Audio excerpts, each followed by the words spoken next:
，64T 通緝犯真情剖白。我喺度住過，交管理費喎，啱唔啱啊？我喺我住嘅地方行都唔得，有冇搞錯啊？做咩事啊？做咩事啊？一件64T令佢俾人又拉又抬。經過一日啦，佢手臂上嘅傷痕仲未退啊！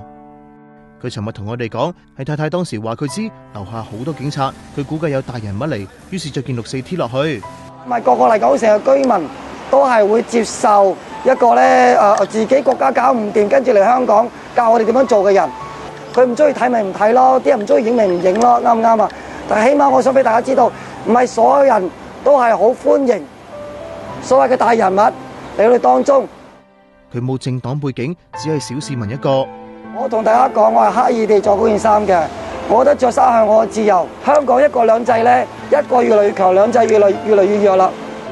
揀件64T係因為佢有一份64情意結。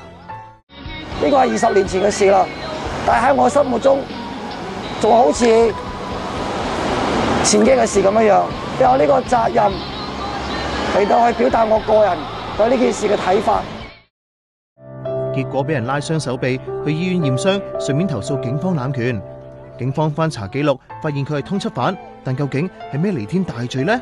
原來只係幾年前過馬路衝紅燈冇交罰款咋。